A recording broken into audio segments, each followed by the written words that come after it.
Hello, everybody. My name is Dan Lapel. I run New Focus Recordings, and I'm really happy to be here with Ning Yu, whose solo piano record releases today, Of Being.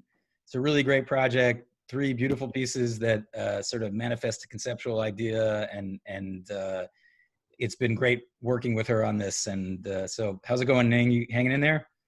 Hello, hi Dan, hi everyone. Yeah, all's good. I'm really glad we can still release this album regardless of the state we're in right now. So, thanks, Dan. Oh, thanks to you. So, do you want to talk about this project a little bit? Like, how long have you been working on it? What led to the decision to pick these particular pieces and these particular composers? Yeah, so first of all, today we have Wang Lu and Emily Praetorius with us right now, but sadly Misato Mochizuki cannot make this little chat we are having right now. She's in Tokyo, Japan, and teaching pretty crazy hours in sort of online course setting and getting 2-3 hours of sleep each day, and right now it's like 3 o'clock her time, so she's very sad she can't make this. Going into the album, I've been friends with Wang Lu for quite a long time, and we were talking in 2016 or so that we never really worked together. And I said, send me your music, please. And I started working on her solo piece called 9 Parts of 2, which is a piece that she played actually quite often herself. It was a really beautiful piece, and I immediately wanted to ask her if she would be open to write a solo piece for me. And that happened so quickly, and the next thing I find myself practicing her new piece for me, which was I was preparing for the world premiere of Rates of Extinction in very early in 2017. At the same time, I also worked on Misato's piece, Mobius Ring, absolutely at the same time, because I gave the world premiere of Wang Lu's piece and not unofficial US premiere of Misato's piece at the same concert. So at the time I was thinking, my gosh, those 2 pieces are so, so similar in the striking way that yet they're so totally completely different pieces. So Misato's piece starts with a really loud bang of on the lowest note of the piano, and at 5 forte, her dynamic marking, 5 fortes, and you repeat that note for the first 20-30 seconds, versus Wang Lu's piece starts with a really soft pianissimo repeated D, for most of that beginning part of her first movement. And even at that time, when I was not even thinking about an album, I thought those 2 pieces would be so amazing to be placed in the album back to back. So that sort of was the beginning of this recording project. But then somehow, when I asked Emily for a piece, she's also started her piece in a very similar way. So, so weird. It was such a coincidence, Yeah. And so another thing about this album is that I played Wang Lu's piece and Misato's piece just literally days before I gave birth to my daughter. Oh, wow. And Misato's piece was the last piece I played, which was, I think, 7 or 8 days before my daughter was born. And then the first solo piece after that was Emily's piece. So, wow. Yeah. So the moral of the story is they were very special to me. It takes longer for an album to be born than a child, clearly. You can say that, yeah. But yeah, no, I mean, as I got to know this recording better, I was struck by the common links and the cohesion between the different pieces. There's a lot of exploration of repetition and also the idea of sort of taking a conceptual idea and having it have an impact on the way that ideas are developed within the course of the pieces. And so Wang Lu's piece, hey Lu, in the liner notes, you talk about how you were interested in sort of exploring how different polyrhythms and rates of repetitive rhythms would sort of be a metaphor for different species and their rates of extinction, as per the title, right? Do you want to talk a little bit more about that? Sure. As Ning mentioned, the premiere was really special in DC. The piece is titled "The Race of Extinction," and she was about to give birth to a new life. And that was very, very hopeful too. And the piece came at the time when I was reading. I encountered an article with all the beautiful images of animals and birds and insects that just one disappeared, vanished in the year of 2015. I was very shocked, and just to see, to imagine all these lives had gone through evolution and for millions of years, if not longer, would just vanish in my lifetime. And I imagined they all had different heartbeat, had different pace of breathing and different speed when they run, when they hibernate, when they wake up in the spring, and when they peck on the woods, when they hum and murmur and buzz, all kinds of lives. Makes me very sad to think I am part of this human, we take other lives away. So I thought maybe this was in my mind when I was composing this piece. So you can hear there's use of, as Dan was mentioning, polyrhythmic aspect of it. So sometimes they're isolated incidents and moments of events. There are also consistent pauses at different pacing as you can juggle on the keyboard. But I was also trying to tie all those sometimes loosely related events by harmonic resonance.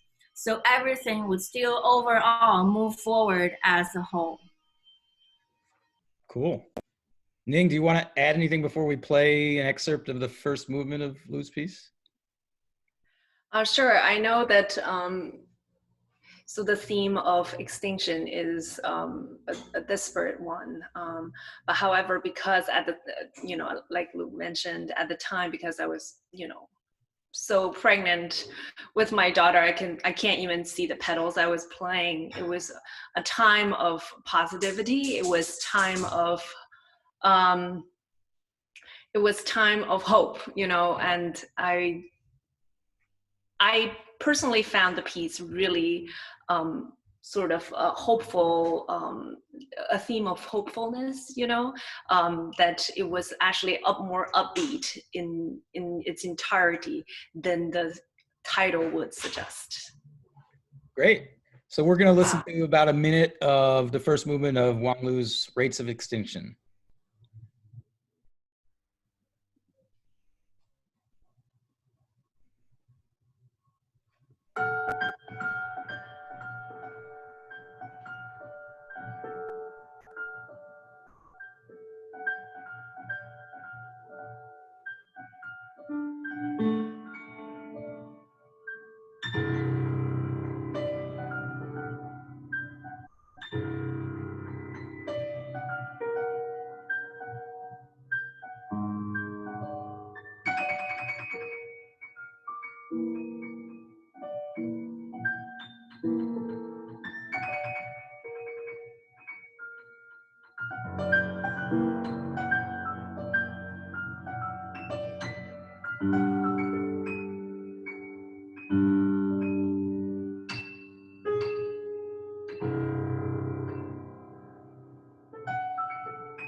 Say one thing about Lu's piece.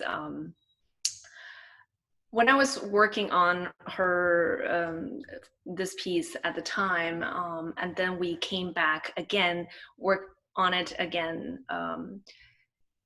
there were some very small things that changed throughout the piece, I think.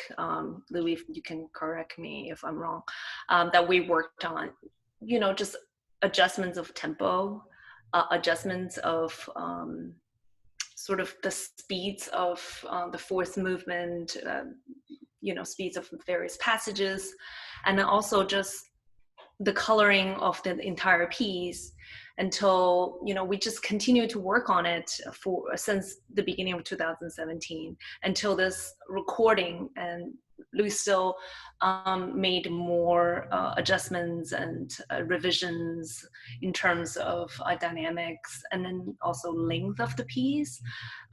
She was really open to my own approach, I guess, to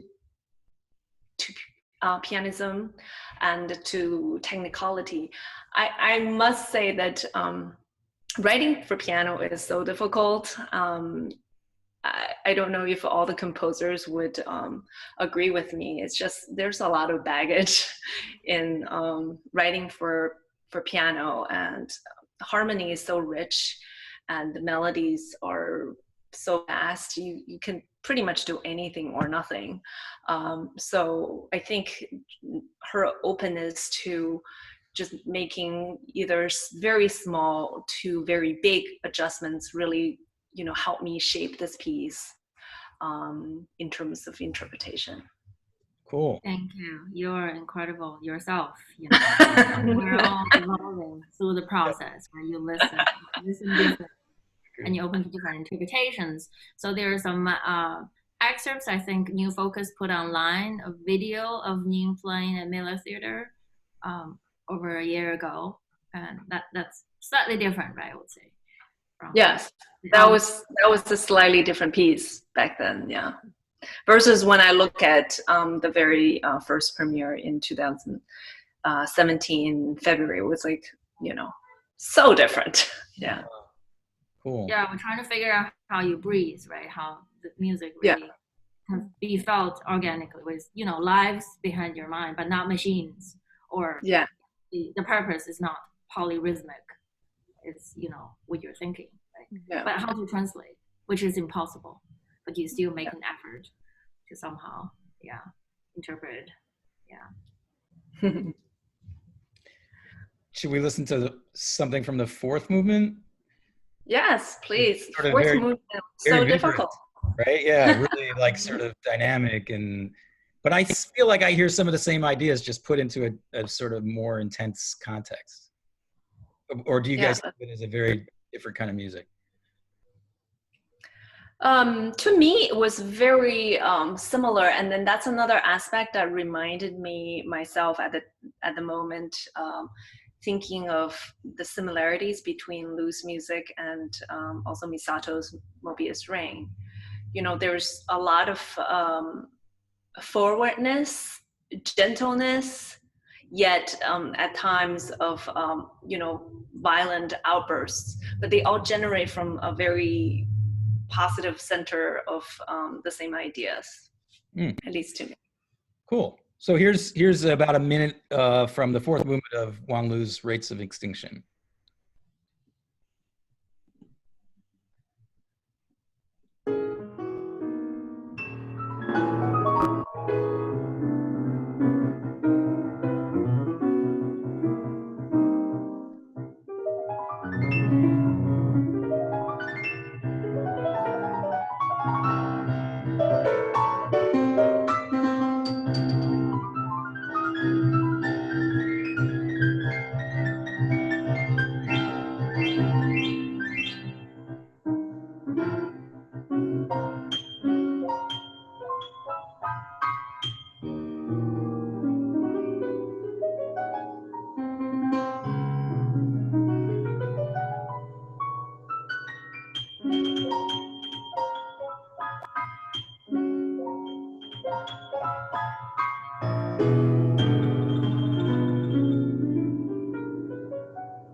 I just want to mention one thing. Can I talk now, Dan?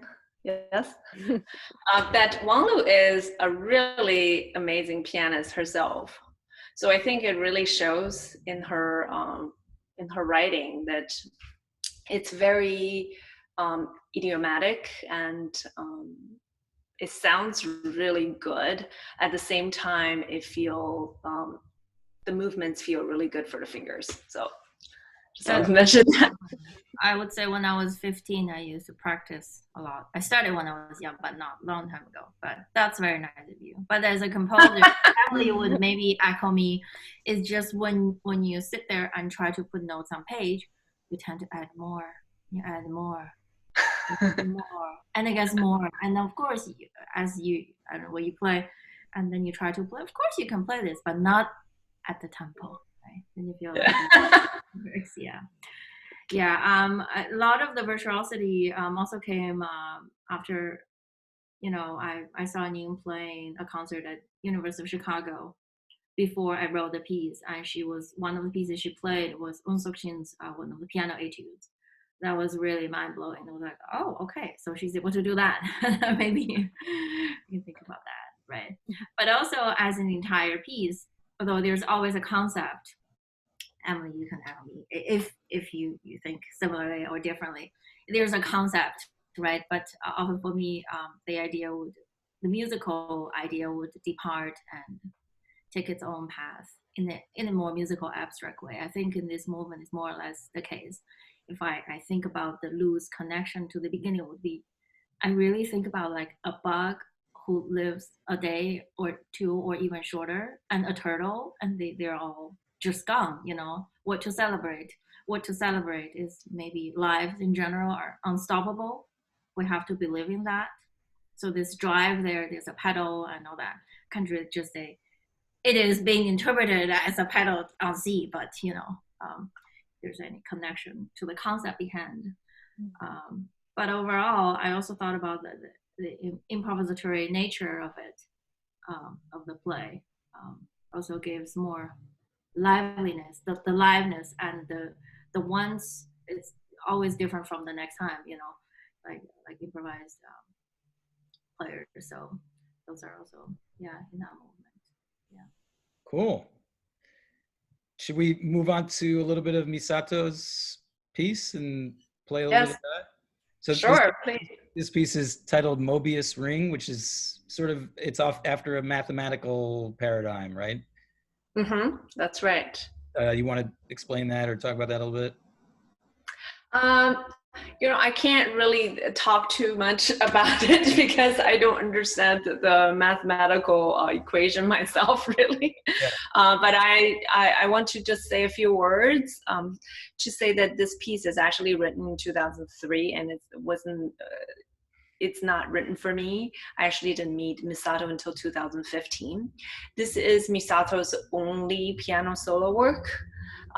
She wrote for Klangsprung in a festival in Germany in 2003, and many pianists have played this piece. And you can find a really crazy, virtuosic, beautiful premiere by Nicholas Hodges online of this piece.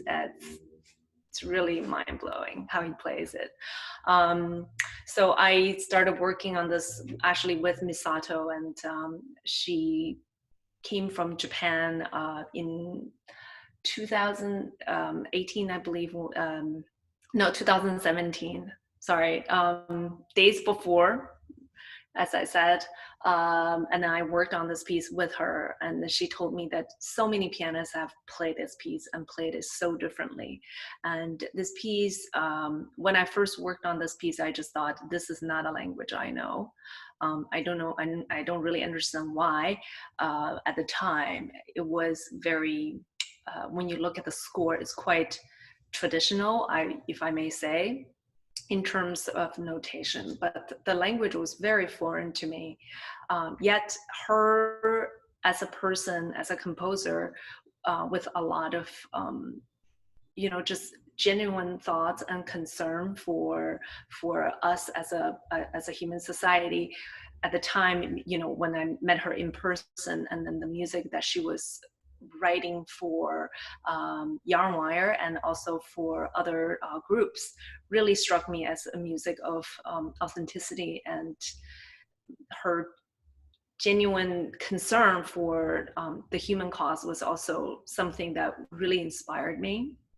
And she is a teacher. She teaches quite a bit in Japan, and her output as a teacher, I think, really made her think a lot about who we are and what we can do for ourselves and for our, for the future.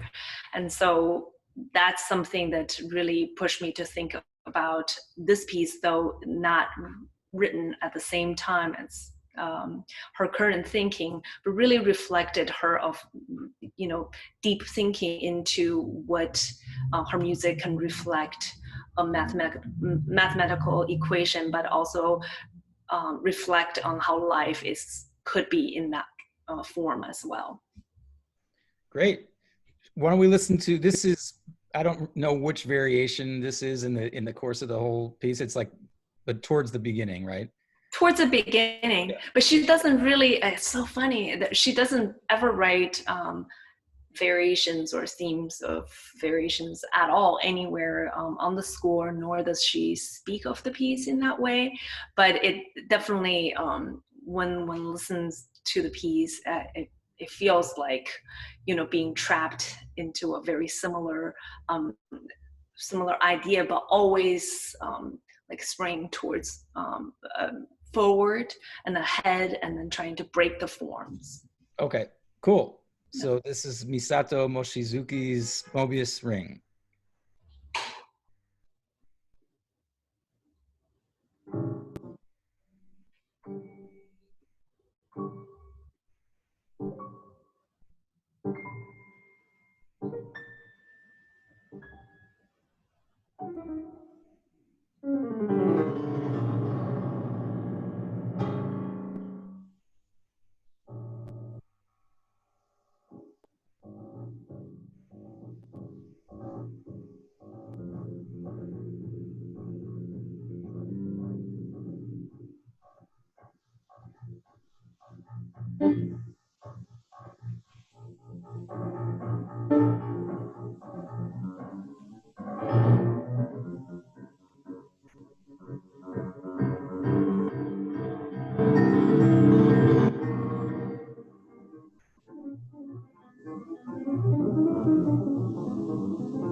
Okay.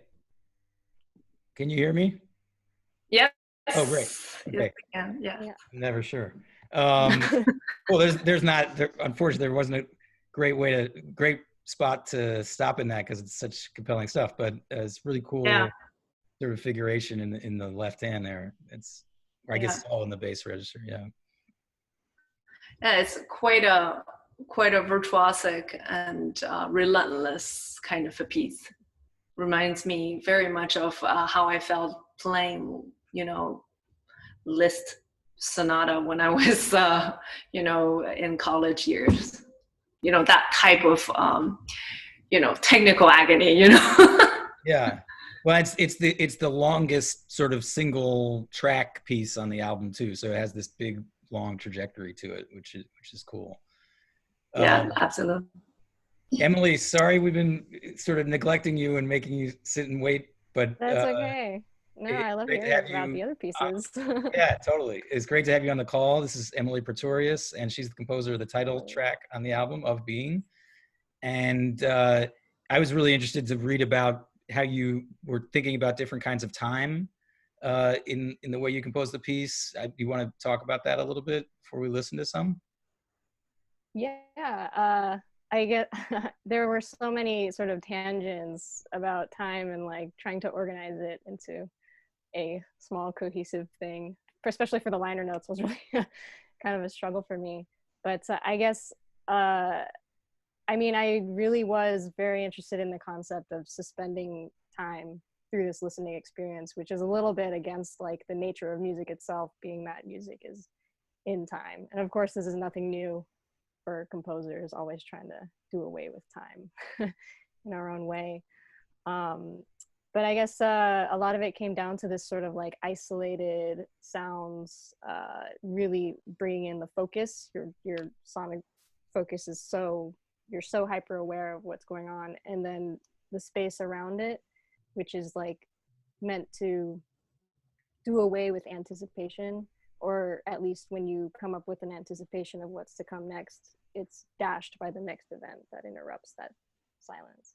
And that was kind of what I was thinking about throughout composing it, just sort of underlying that sense of kind of between being on the edge of your seat and also being suspended at the same time, which I don't know. Yeah, just kind of trying to bring those two opposites together and then to create that feeling. Oh, hard to explain.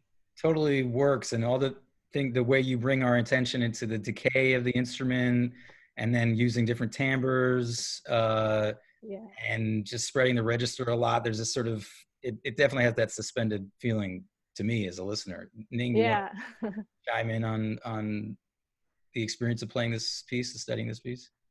Yeah, just wanted to say that I met Emily actually on project with Yarnwire, and I was really struck by her absolute curiosity into the structure of the piano, like just the internal structure, how the piano was producing each of the sound and what part of piano was making what kind of sound and what more we could do with that, and what is the better sort of technology that we could invent to make that more possible. And at the time, one thing that really just stuck to my memory was her use of the medicine ball, which, and you know, all of us who have Chinese background knows this. Dan, do you know this? Have you used one of these? Yeah. I've played. You need two, Ning. You need two of them. Yeah, I only got one. This still belongs to you, Emily, by the way. So she, in her piece for Yarnwire, she asked us to roll down the medicine ball. I mean, the medicine ball itself already has a sound, but that gliss over the bass string was very subtle, but very intense, like this weird sound that growing out of the bass string was really quite striking. So I always remembered that, and also just her gentle approach to us as performers, to be really open to suggestions and revisions. So when I was thinking of a composer that I would like to work with, I immediately thought of Emily. And I have to say, I feel like I owe her a lot, because she put in so much time, not just writing this piece, but also building like 30 of these mutes. These she designed and 3D printed each one of those. Cool. I mean, each single part of this mute, and every single part was 3D printed. Am I correct? Emily? Yeah, except for the screws and the pen mechanism that goes in and out. But yes, everything else. Yeah, so there's, so she put all this together, and she first gave me one, and we tested, which is amazing. So basically you secure this over the inside the piano, the bar right above the tuning pin, and then when you want to mute a note, you press this down, and this would mute the string. And then when you don't need to this muting, you can like lift it up. Because, you know, we all know as pianists, you can't play and mute at the same time. Yeah. Right, that's so You're either muting or you're playing, or you're playing like, you know, a few notes at the same time. So is that set up at the beginning of an individual movement, or are you actually like integrating that into the choreography within a movement of muting and unmuting? Yes, within the piece, yeah. Cool. So How all did of those are like fixed onto the bar at the beginning of the piece, and you can literally leave. I mean, you can leave them on while you play any other piece Right. that don't have any mutes on, and then by the time you play this piece, you can just press this down instead of like trying to mute every single note and not being able to take them off. Did you notate that in like rhythmically, or you just sort of in the score it says at some point like mute this note or unmute this note, or yeah, so at the beginning of each movement it'll say which ones you should have muted, but then throughout the movement there's notation for you to like an arrow up to unmute or down to mute a certain one. Oh, cool. So. Yeah, I didn't notice hearing anything like that, but we definitely took out the sound of the changes, so we recorded it specifically at starting and stopping before certain changes. It makes sense. Yeah. But so if we heard a live performance of this, that sound, which probably is really cool, would become sort of part of the fabric of definitely. Yeah, and also if played in live performance, because I premiered this piece in Beijing before we recorded the piece, and this is a very small sound. So in a bigger space, you don't hear this as much versus when we're in the recording studio. After like a few takes with them, we decided to take them. They cut where it is because it was with closed miking was quite loud. Yeah. Cool. Yeah. And Emily also built another tool that had a small brush and a bigger brush and a hammer and the damper all at the same time within one tool. Emily, I think you have that one, right? I do. Yes, that one. I just glued it all together. I just started. That was like I just glued them on there in a way that made sense for her turning her wrist or like flipping it over and then putting it down. Yeah, because there was so much inside piano stuff. I was very aware of wanting it to be smoothly choreographed. So that was kind of like that where this idea came about of like needing tools that allowed that, I suppose. And it also opened up the flexibility of what I could write, just having the choreography in mind. But that said, even stuff that I thought I had written smoothly, we had to change some stuff still. With the help of Ning, thank goodness. Also, similarly to Wang Lu, Emily was also really open-minded, and then things were just really difficult, whether it is conceptually to go from one sound to another, or just physically not being able to do something. She was really open to changing and doing modifications according to my needs. So it's really fun process. Yeah. We listened to some of the fourth movement of Being. Here it is, Of Being by Emily Praetorius.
Also hate to stop that, but really beautiful passage. So that's it's called a Bao Ding Ball, is that right?